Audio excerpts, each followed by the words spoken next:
한국철강자원협회 임순태 회장님 모셨습니다. 반갑습니다. 반갑습니다. 네. 예. 최근 철강업계 전반이 그렇지만 철스크랩 업계도 참 현안들이 많은 것 같습니다. 네. 특히 지난번 저희들이 당사에서 내는 스틸 앤 스틸이라는 저널 4월호에 회장님께서 인터뷰를 하시면서 이 상생의 중요성에 대해서 말씀을 주셨습니다. 그 대목이 저한테도 굉장히 크게 다가왔는데요. 또 그러고 어떻게 보면 가장 중요한 현안인 것 같긴 합니다. 네. 예. 이 상생의 문제에 대해서 회장님은 어떤 생각을 가지고 계십니까? 그렇죠. 이게 우리가 이렇게 사람 인간관계가 됐든 어떤 그 기업과 기업의 관계가 됐든 인간관계에 있어서 가장 중요한 것이 상생이 아닌가 싶어요. 우리가 이제 대부분 보면 인간이라고 하는 그 동물이 굉장히 욕심이 많고 탐욕스러운 동물 아닙니까? 그런 거에 우리 스스로들이 어떤 기준이 있고 서로가 공존을 하기 위해서는 서로가 같이 협력을 해서 살아갈 수 있는 그런 상생의 방법을 찾아가는 게 바로 우리 인간들이 아닌가 하는 생각을 하게 되는데, 그런 면에서 보면 특히 이 철스크랩 업계에서는 수요사와 공급사 간에 그간 여러 가지 그 상생에 대한 문제는 누차 여러 차례에 걸쳐 가지고 상호 간에 주장을 해오고 어필을 해왔지만은 사실 그런 부분에 있어서는 많은 부분이 아직까지도 좀 미흡한 부분이 많은 게 아닌가 하는 그런 생각을 하고 있습니다. 그 상생이라 하면 저는 상생의 가장 기본이 먼저 우선 대등해야지. 그렇죠. 상생이 되지. 이게 불균형인 상태에서는 사실 상생이라는 게 존재하기 참 어렵거든요. 네. 예. 그런 면에서 어떤 대등한 관계의 설정이 그동안 잘 이루어지지 않아서 상생이 어려웠던 게 아닌가 이런 생각을 해봅니다. 그렇죠. 이제 저희가 보면은 사실 우리 대한민국이 그동안 산업화를 하면서 자본의 어떤 그런 그 목소리가 컸던 부분이 사실이고, 또 우리가 철강 산업이 되면서 철강 제품에 대한 어떤 이제 그런 그 목소리가 훨씬 더 국민들이나 우리 주변에서 커왔던 것도 사실이죠. 근데 사실 그 밑에서 그런 원료를 조달을 하고 있던 이 철스크랩 업계에는 주목을 받지 못했던 부분이 사실이고, 또 그동안에 철스크랩 업계가 조달해야 했던 그런 원료들은 당연시화하고 해야만 되는 그런 어떤 그런 의무사안으로 인지를 하고 있었지, 그 부분에 있어서 우리가 어떤 대우나 조건을 요구를 하기에는 그동안에 우리 대한민국이 발전하는 단계에서 그런 부분이 조금 좀 미흡한 부분이 있지 않았나 생각을 합니다. 철강사와 스크랩 업계의 어떤 대등한 산업 간 공정한 경쟁 이렇게 저는 표현하고 싶은데요. 네. 사실 이 부분과 관련해서는 최근에 공정거래위원회에서 매우 의미 있는 이 판정을 냈어요. 그렇죠. 결국은 제강사의 구매 담합에 대해서 뭔가 이렇게 판정을 해서 이게 아마 적지 않은 시사점이 있는 것 같습니다. 네. 회장님 보시기는 어떻습니까? 사실 저로서도 그동안에 공정거래위원회에서 여러 가지 문제점을 제기를 하고 그 누차에 거쳐서 단합행위에 대한 조사를 했었지만은 이번만큼 대단히 쇼킹하고 커다란 이슈화되기도 아마 처음이 아니었나 이렇게 생각을 합니다. 사실 이제 그런 부분들이 앞서 말씀드린 대로 그런 대등하고 공정한 관계에 있어서 이전까지는 우리가 한쪽에 조금 불이익을 취하고 희생이 강요되는 그런 구조였다고 하면, 이제는 상하 간의 어떤 수요자와 공급자 간의 어떤 정당한 그런 관계 형성이 더욱더 중요한 부분이 되지 않았나. 그런 부분에 있어서 공정거래위원회가 요번에 판결한 내용에 대해서는 물론 수요사 쪽에서는 또 문제 제기를 하고 있는 상황이기는 하지만 철스크랩뿐만이 아니고 우리 스크랩 이 산업 전체에 대한 경종이 굉장히 크리라고 생각을 합니다. 공정거래위원회가 그러니까 이 제강사의 철스크랩 구매에서 불공정 행위에 대해서 주목했다는 사실 자체가 큰 의미가 있지 않느냐. 그게 어떤 판정의 결과가 중요한 것이 아니라 저는 그렇게 보고 있습니다. 사실 이 제강사와 철 스크랩 업계 관계에는 보면 예전에 이런 말이 있었습니다. 아니 부족한 철 스크랩을 사는데 왜 제강사가 갑의 위치에 있느냐. 아니 부족한 걸 공급하는 스크랩 업계가 갑의 위치에 있어야지. 예? 이제 그런 이야기 흔히들 많이 하지 않습니까? 그렇죠. 사실 네. 그런 거를 이렇게 한꺼풀 들여다보면 결국 이게 납품상 제도라는 게 네. 우리에게는 매우 이제 중요한 의미를 갖는 것 같습니다. 네, 그렇죠. 근데 최근에 와서 우리나라도 이제 납품상 제도가 좀 이렇게 서서히 좀 약화되는 측면이 있는 것 같죠? 그렇죠. 예. 사실 그동안에 보면은 우리가 이제 철 스크랩이 지금 현재도 무슨 자금률이 아직 100%가 안 되고 있는 상황이니까 부족 국가이면은 뭐 틀림이 없는 사실입니다. 근데 그 이전에는 그 부족한 거를 확보를 하기 위해서 그 공급하는 그 업자들을 자기네하고 그 어떤 그런 동질감을 갖고 공급망을 확충을 하기 위해서 그런 구조제도가 필요했던 부분이 있는데 지금 현재는 뭐 80%가 넘는 상황이고 또 부분적으로는 또 계절적 그 요인이라든가 뭐 이런 거에 따라서는 오히려 인여가 돼서 입고 제한을 하고 입고 통제를 하는 것도 1년에 몇 번씩 이루어지고 있는 그런 상황에서는 그 구자제도의 어떤 그런 유지에 대한 거는 조금 좀 문제가 개선의 포인트가 있지 않느냐 하는 생각을 하고 있는데, 사실 보면은 그 수요사 입장에서는 자기들이 충분한 물량을 확보했다 해서 그 물량을 일시적으로 입고 제한이나 그 통제를 한다 하더라도 구자업체나 또 구자업체 밑에 납품을 하고 있는 또 소중상들 이런 업체에서 보면은 그들은 사실 하루하루를 공급을 하고 있는 상황인데 지금 우리나라 구자 업체들은 그런 야드라든가 그런 적재 공간을 충분히 확보하고 있는 상황이 아니거든요.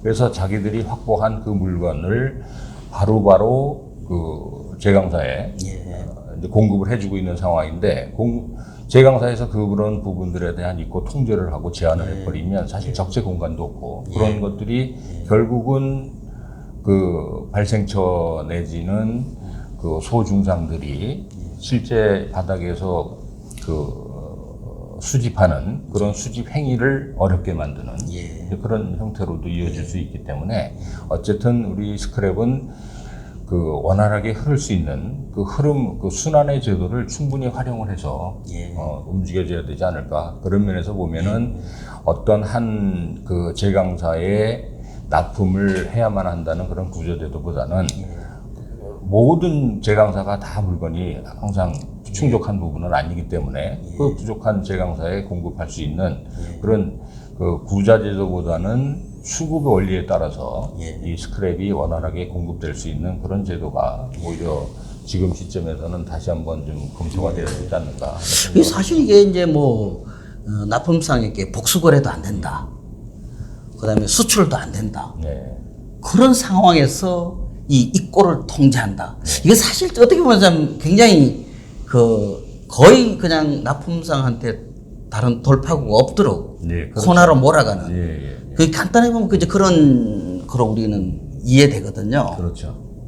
그러니까 이제 스크랩 업체들 입장에서 보면 입고 통제 내지 그런 제한을 했을 때 굉장히 난감한 부분이 있게 돼요. 그렇게 되면 그게 이제 어떤 현상으로까지 이어지게 되냐면 내가 평소에 가지고 있는 재고, 그 적정 재고량보다 더 많은 재고를 갖고 갈 수밖에 없는 상황이 되고 또 그거를 오바를 했을 때는 결국 못 받게 되면 나와 거래하고 있는 그 거래상들, 중소상들은 결국 지금 현재 나와 거래하고 있는 업체에서 그거를 수용을 못 해주니까 결국은 그 밑에 소중상들은 또 다른 거래처를 찾아서 이동을 하게 된다는 거죠. 그러면 그 업체에서는 나중에 상황이 또 반전이 됐을 때는 그 업체를 다시 데려오기는 굉장히 어려운 부분이 있거든요. 그렇게 되면 공급사는 단순히 내 그 재고 사안에 따라 가지고 통제를 하고 제한을 했다 하더라도 그 여파는 고스란히 구자업체들이 그 피해를 다 보는 게 아닌가. 그래서 사실 이제 그런 부분에 있어서는 지금 그 구자 제도에 대한 그 이점 내지는 장점보다는 거기에 대한 개선 사안들이 훨씬 더 이제 우리가 좀 들여다봐야 될 그런 부분이 아닌가 그런 생각을 하게 되죠. 근데 현실적으로 보면 이 복수거래라는 것은 실제로는 보면 어느 정도 이루어지고 있지 않습니까? 그렇죠. 지금 사실 이제 그 표면적으로는 그 이제 나와의 어떤 그런 단일 거래만을 요구를 하고는 있지만은 실질적으로 보면은 뭐 몇 제강사를 제외하고는 대부분 복수 거래를 음성적으로는 다 허용이 되고 있고 또 그런 것들이 이루어지고 있는 상황인데 다만 그런 것들이 표면적으로는 허용이 안 되다 보니까 오히려 그런 면에 있어서 거래가 정상적으로 이루어지지를 못하고 비정상적으로 이루어지는 부분이 아닌가. 왜 그러냐면 우리가 항상 어떤 유통 구조를 개선을 할 때는 그 유통 단계를 축소를 하고 그다음에 직송 내지는 단순화시키는 게 기본적인 건데 예를 들어서 내가 A라고 하는 제강사와 거래를 하고 있고 단수 거래밖에 못한다고 하고 또 그 업체한테 내가 납품을 할 수 없는 그런 있고 통제 제한되는 상황이라고 했을 때 B라고 하는 그 제강사는 그 물건을 필요로 한다는 얘기죠. 그러면 내가 그 구자를 못 갖고 있다 하더라도 B 제강사와 거래하고 있는 또 다른 C라고 하는 구자 업체한테 내 물건을 줄 수밖에 없어요. 그렇게 되면 거기에서 또 다른 영업 비용이 발생을 하게 되고 그렇게 되면 결국은 실질적으로 바닥에서는 큰 그 단가의 변동이 없다 하더라도 그런 영업 외 비용들이 더 발생을 하게 되면 결국은 제강사에서 구매하는 가격이 또 올라갈 수밖에 없는 상황이 되지 않느냐. 그런 면에서 보면은 그 그 복수 거래하는 부분에 대해서는 또 다른 시각으로 좀 봐야 될 시점이 되지 않았나 싶습니다. 뭐 어떻든 현실적으로 보면 이미 납품상 제도는 서서히 많이 이렇게 약화되고 있는 것 같습니다. 네, 우선 그렇죠. 제강사 입장에서도 예전처럼 그렇게 납품상 이렇게 충분히 뭔가 수익성을 보장해 주지도 못하는 상황이고 또 납품상의 입장에서도 굳이 납품상을 한다는 게서 오는 메리트가 굉장히 많이 약화돼서 서서히 이게 이제 약화는 되고 있는데 문제는 이제 이런 제도가 조금 전에 회장님 말씀대로 뭔가 좀 바뀌어야 될 제도는 좀 빨리 바뀌어야 되거든요. 그렇죠. 예. 그래서 이 납품상 제도의 후퇴라는 것이 결국은 저는 한국 스크랩 산업의 발전 방향이다라는 것은 이제 어느 정도 알고 이걸 그럼 어떻게 가속화시킬까 이렇게 놓고 보면 저는 개인적으로 이 납품상 제도의 와해를 가속화시킬 수 있는 가장 강력한 힘은 저는 수출이 아닐까. 네. 이 수출의 가능성이 열려 있을 때 결국 납품상은 자기가 소속된 그 제강사에도 공급을 하지만 A가 아니면 또 B라는 회사에도 공급을 하게 되고 또 아니면 정말 저는 해외에다 갖다가 수출할 수 있다. 이런 가능성을 가지고 있을 때 저는 이게 납품상 제도라는 것이 이제 서서히 이렇게 정리가 되지 않을까 이런 생각을 합니다. 그렇죠. 그러니까 이게 사실 이제 보면은 꼭 이제 수출이라는 의미보다는 이 구자 제도가 개선이 돼야 될 포인트라고 하면은 결국은 판로의 다양성이 확보가 돼야 된다는 거거든요. 그러니까 예를 들어 복수 구자를 요구를 하는 것도 내가 한 군데만 거래를 했을 경우에서 오는 그런 불합리성보다는 내가 여러 가지 판로가 확보가 되어 있을 때는 이 회사에서 이 물건을 예를 들어서 부분적으로 입고 통제 내지 제한을 하게 되면 또 B라고 하는데 납품을 할 수가 있고 그래서 내가 원래 가지고 있었던 그런 캐파나 내가 가지고 하부에 같이 거래를 하고 있던 업체들이 공존해 나갈 수 있는 부분이 있는데 지금은 A라고 하는 단일 거래를 하게 되면 내가 A라고 하는데 그 제강사에서 입고 통제 내지 제한을 하게 되면 그 하부 구조가 전체적으로 올스탑이 된다는 거예요. 근데 판로가 다양하게 되면 그것을 A라고 하는 그 수요처에서 그런 부분에 대한 부분을 통제가 되면 B라고 하는 쪽에서 납품할 수가 있고 C라고 하는 그러니까 내가 뭔가를 판로를 선택할 수 있는 그런 판매 시장의 다양화가 필요하다. 그리고 좀 더 큰 의미에서 보면은 사실 이제 우리가 몇 년 전만 해도 뭐 자금률이 60, 70% 이렇게 됐는데 지금은 이제 80%가 넘어가는 그런 수준이고 조만간에 예를 들어서 이것이 100% 이상이 되고 잉여가 된다고 하면 그때 가게 되면은 오히려 구자들도 뭐 이런 부분들이 오히려 그 수요처에서 불필요성을 느낄 거예요. 맞습니다. 왜냐하면 자기들이 필요한 시점에 언제든지 구매할 수 있는 상황이 되면 엄청난 물량이 많은데 그렇죠. 굳이 그렇게 됐을 때는 공급업체 입장에서는 정말 멘붕이 올 수밖에 없는 상황이 있거든요. 그래서 그런 거를 대비해서라도 판매에 다각화가 돼야 되고 또 그런 부분을 대비해서라도 내가 뭔가 해외 시장도 개척을 해야 될 필요성이 있는 거고 그렇게 했을 때 그 우리 그 스크랩의 그 공급망이 건전하게 유지가 될 수 있고 그런 부분들이 어떤 상황에 조금 변화가 생긴다 하더라도 건전하게 육성이 되고 커나갈 수가 있는 부분이지 단지 이것을 수요가의 입맛에 맞춰서 그 부분을 쫓아간다고 하면 결국에는 오히려 공급망 자체가 붕괴되는 게 아닌가. 예. 그럼 당장 뭐 수출이 이루어지고 안 이루어지고는 저는 시장에서 자연스럽게 결정할 문제지만 제가 생각할 때는 어떤 수출의 가능성을 최대한 좀 열어두는 거. 그렇죠. 이게 저는 의미가 있고 그렇게 해서 결국 납품하시는 분들이 협상력을 거래처를 다변화시키는 이제 그렇게 하지 않으면 여러 차례 회장님도 말씀하셨습니다만 결국 이게 소위 수출도 안 되고 납품상 제도가 강하게 작동하는 한은 이 국내 가격과 국제 가격의 괴리라는 것은 존재할 수밖에 없거든요. 그렇죠. 여기서 오는 어떤 시장의 비효율성 이게 지금 매우 이제 또 큰 문제인 것 같습니다. 네네. 그 지금 이제 보면은 우리가 소위 속된 말로 뭐 잡아놓은 물고기 뭐를 주느냐 하는 얘기가 있듯이 국내 스크랩 가격하고 국제 시세 가격하고의 그 괴리는 늘상 존재를 해왔어요. 그렇지만은 이게 어떤 한 시각으로 보면 그 수요가의 입장에서 보면 네가 뭐 어디 팔 수출할 데도 없는데 결국은 우리한테 납품을 할 수밖에 없지 않느냐라는 시각으로 그 가격을 계속 누른다고 하면 그런 불균형이 있는 한은 그래 될 그렇죠. 수밖에 없겠죠. 그렇죠. 그거를 누른다고 하면 그 물건이 원활하게 공급이 안 되죠. 단절이, 부분적인 단절이 생기게 되고 또 그런 물건들이 결국 단절이 되면 그 중소상들 내지는 구자상들이 원치 않는 재고를 과잉 재고를 가져갈 수밖에 없고 또 그런 것들이 일시적으로 물량이 풀렸을 때는 또 있고 통제 내지는 제한이 되고 과잉 재고를 또 가져가게 되고 그런 어떤 어떤 좋지 않은 현상들이 일어나게 되는 거죠. 근데 예를 들어 국제 가격하고 국내 가격하고의 그런 가격에 대한 탄력성을 지속적으로 유지를 해준다고 하면 국제 시세가 오르면 국내 시세가 오르는 건 당연한 거죠. 근데 그런 부분들을 국제 시세가 오르는데 국내 가격을 통제를 하고 그거를 가격을